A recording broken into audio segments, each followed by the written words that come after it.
Fermenting danger, the health risks of using raw milk. And first, let me assure you, I've been in this industry 56 years. I was the first one to work with Altadena Dairy, who we gave the franchise to produce kefir, the first dairy in the nation to produce a kefir by being licensed by my family business called Continental Culture Specialist. So I go back, way back with Altadena Dairy, one of the first producers of raw milk. And I can just tell you my experience. I think there's a lot of ignorance about raw milk and what the health properties are and the dangers. I think what most people are not aware of when we talk about raw milk, the assumption is that they come from healthy cows, and that the cows have not been fed antibiotics, that the cows are raised on organic products, and that they're completely healthy. That's one thing we're not always assured when we get raw milk, but that's the least of the problems. The fact is that all foods that are raw contain what we call background noise. These are normally occurring bacteria that are picked up from the udder, from the barn, from the air, from everywhere. And since our pollution of the air and our environment has increased exponentially, and we have dozens of microorganisms that are resistant to every known antibiotic, I think people need to understand that, yes, I think raw milk is good only if you take it home and heat it at least to 170 degrees for 5 to 10 minutes. And I don't think you're going to be losing much more of the nutrients if you do that. I think the problem was that people take information out of context. They tell you that pasteurization, which is pushing milk at 165 to get the heat exposure under pressure. Perhaps you don't know everything about flash pasteurization, and I think the information that's being handled out is not as good. So number one, we want a healthy cow. Number two, we want to make sure the cow has not taken any antibiotics, any artificial food, anything that might be harmful to the quality of the milk. That's what makes the milk high quality.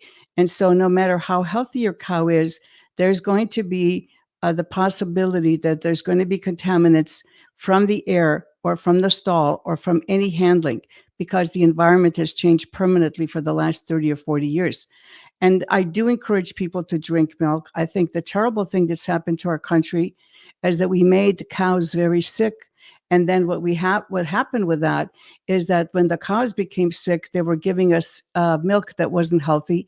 And so as a consequence, many people became allergic to milk, which in my estimation is a perfect food, because I've studied what we call cultures that live long and are healthy, that do consume fermented milk in their daily diet. Now, none of the cultures that I've studied has ever consumed raw milk, except possibly in Switzerland, where they have their own cows and they milk the cows in the morning from their own stable, where they live in the Alps and they have fresh air, no environmental pollution, and then the milk is safe. Because let me tell you the danger of consuming raw milk and people not understanding sanitation. Recently, there was an outbreak in raw milk consumption in Utah by a very nasty bacterium. It's called Campylobacter. And Campylobacter, you don't have to remember the name, but it's one of those bacteria that can cause partial paralysis. And in fact, the whole country of Peru has had a health emergency because they've had the not from raw milk, but we don't know yet from what source, the infestation of this bacterium in their population.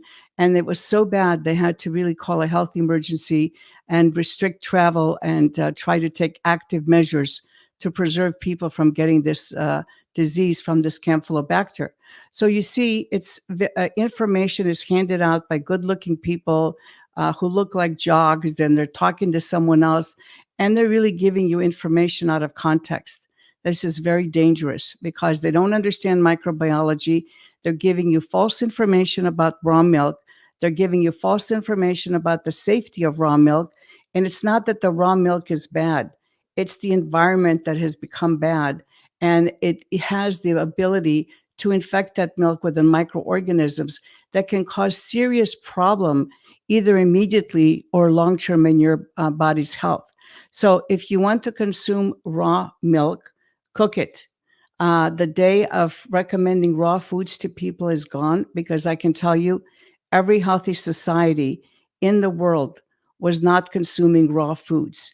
The consumption of raw foods is in certain cultures where their microbiome has become tolerant to the raw foods, and eating those raw foods is endemic to that culture. And it cannot be extrapolated and taken in by everybody because the sanitary conditions, like we have in Japan, are just not prevalent in our country. So people make this foolish assumption that they can take foods out of their native culture and incorporate them into our society and have the same safety level. And the concern here for me is that we're not getting people better. As a member of the health food industry, as I said, for 56 years, and actually started the whole field of probiotics 40 years ago, I can just tell you that we have not seen critical change of making people healthy in this country. Because out of the 100% of people who are utilizing the $4.3 trillion that we have for healthcare, 80% are still chronically ill. Our children are ill. Our autism rate is not getting better. Our attention deficit rate is not getting better. The amount of cancers we see in young people is not getting better. So our experience is telling us a different story than the story we're telling in social media by sexy looking people with perhaps titles that are taking information out of context and don't have the experience in this field, such as I do. This is some of it, of course, is my opinion. And it's also my opinion based on decades of observation and seeing what it was. And I just want to go back 1 minute and tell you about my experience with Altadena Dairy. Altadena Dairy was the first one to actually start selling raw milk to the public in California. And they were having problems. I can tell you their stables were so clean, you could eat off the floor. They were even wiping the udders of the cows with iodine to make sure that nothing from the cow was coming into the milk. Unfortunately, every once in a while, not very often, but they would get salmonella food poisoning into the milk from the air. This is something you can't stop. I don't care how careful you are. So, because we have this explosion of chronic disease, I'm telling people be careful who you get your information from. Be careful who you listen to. What is their experience? What is their knowledge of the healthcare industry? Have they been in fermented foods? My family started the category of yogurt and kefir in North America in the mid 1960s while I was still a student at UCLA. So I've seen it. I've had the experience. I've set standards, and I'm asking you, please, to think twice before you do something foolish because somebody tells you something new. This is one of the problems we've had in the health food industry because people just push agendas without really knowing what the consequences are of pushing that agenda. And for whatever reason, milk is starting to get a bad rap. And I think that we should really consider drinking healthy milk. Like I said, if you want to buy the raw milk, take it home, heat it, make sure you put it in a glass container, refrigerate it, and consume it within the first 2 days. Then we're minimizing the risk of getting food poisoning or infection from any organism in that milk.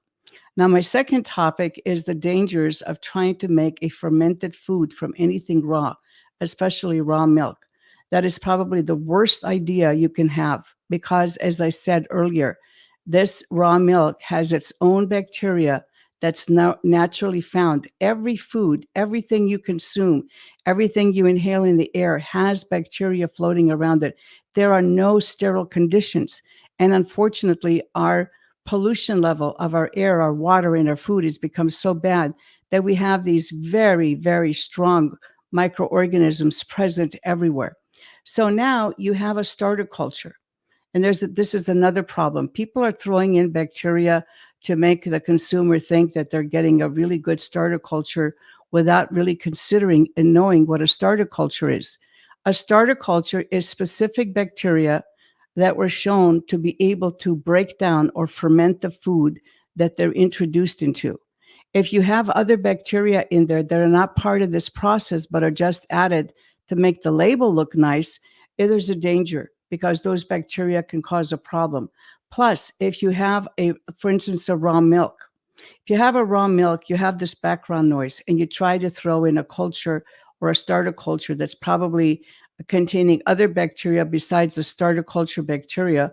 which are very well known. And I'm going to do a special episode on introducing what the actual starter culture is for yogurt, for kefir, for any fermented food, kimchi, cabbage, any of those foods, so that you understand it's not just something you read somebody's label and you buy it because you trust them. You shouldn't.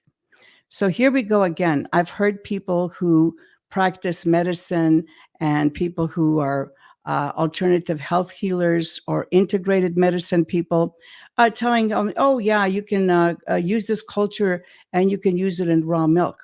Well, let me tell you what happens. That starter culture, because the milk hasn't been heat treated to eliminate the competition that comes naturally, as we call background noise in that milk, those bacteria that you don't want will be the ones that maybe will be fermenting that milk and expanding their toxins or possibly poisonous material in that raw milk, because it hasn't been heat treated.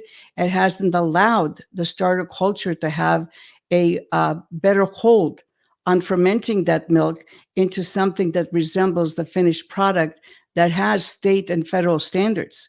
So people are fooling around with these cultures, not knowing anything, passing them from one family to the other, uh, virtually clueless about sanitation, and they're actually doing a lot of harm to their body, because God only knows what they're fermenting in that food that they're putting in their refrigerator, possibly not even using clean utensils or clean bowls or clean glass jars. There's a whole level, I think, of sanitation that people have missed in the last 20, 25 years. We have whole generations who don't understand anything about how to keep their kitchen clean, how to maintain sanitation. And as a consequence, we're seeing a lot of young people with diseases we've never seen before in our history. So please, if you're listening to this commentary, you're welcome to call in, write in, give me questions. I will answer them to the best of my ability. But again, I stress, I'm the one who set the liquid yogurt standard for the state of California in 1969. I was asked by the state of New York to fly out in the late 1970s to help set a real kefir standard, because fermented foods need to be standardized. You cannot call something a kefir or a yogurt because somebody tells you it's a kefir or a yogurt. And I've heard some exceptional comments being made about kefir, about how there's a smarter food. Kefir comes from the Caucasus Mountains in the former Soviet Union. It was used by a certain tribe. It is not something found around the world, has different names. Fermented foods found in different countries have different names, and they use slightly different starter cultures, and they use slightly different methods. And again, that's something I may want to post and show you, that you have to learn, you have to understand who you're buying the starter culture from, who are you listening to about not heat treating your raw milk, and what are you actually consuming that you think you fermented this food. I think this lack of knowledge is leading to more autoimmune disease, to more chronic disease inside the intestinal tract, because people are completely clueless and they just say, yeah, eat fermented foods, but they don't give you a standard of what you should be looking on the label of those fermented foods to make sure you're actually getting what I call a functional food, which is what a fermented food is. So please, don't be sold by pitches with somebody, again, that looks sexy on screen, that comes in shorts, that comes in, with a bod, and just says, oh, yeah, I haven't been able to drink milk, and I started drinking raw milk, and I'm not having these problems. Please, that is not true. And second of all, if you're of Eastern European descent, and you're not able to drink milk and you have a lactose intolerant problem, better than drinking raw milk, you can take our original product called Megadophilus. And here it is. This is the first probiotic product in the world. Still nothing like it in the world. And this will actually help you to digest lactose. If you take this product and you heat treat your milk, your raw milk, as I've told you, bring it up to 170 degrees Fahrenheit, keep it at that for at least 5 minutes, preferably 10 minutes, cool the milk down, refrigerate it. And when you want to drink that milk, just take a half a teaspoon of this. You can mix it with the raw milk, make sure that there's no lumps and it's mixed thoroughly. Try not to drink the raw milk too cold, because then it's not going to help wake up the bacteria that give you all that benefits. Take this every day, and you'll see how you will be able to stimulate your body to produce the natural enzyme called lactase that helps your body digest lactose. And this is a much safer way than trying to drink raw milk that will possibly contain other contaminants and harmful bacteria that can compromise your health. And ignorance in this area is not bliss. With the staggering amount of cancers and autoimmune disease and just chronic illness everywhere, which, by the way, includes depression and anxiety. That's also a part of overgrowth of unwanted microbes in your gut. It's not something that you should ignore or just listen to anybody. Please, I've been in this field 56 years. Do not drink raw milk. Make sure you heat it. You don't have to buy pasteurized milk. Make sure that your raw milk comes from a healthy cow that's only eaten organic foods, that is kept clean in a stall, and that the animal is in perfect health. Then you can take that raw milk, heat it at home, put it in a glass bottle that's been cleaned, possibly washed in your dishwasher, all the best. Keep it in the refrigerator. When you want to drink that raw milk, buy the Megadophilus, hopefully dairy-based. This is the dairy-free one. You can use either one, which one you wish.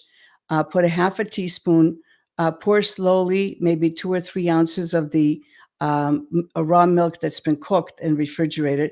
Put it along with this, mix it in, drink it, and this will give you all the enzymes, all the things that you need with a safe milk consumption. And I think milk is the perfect food.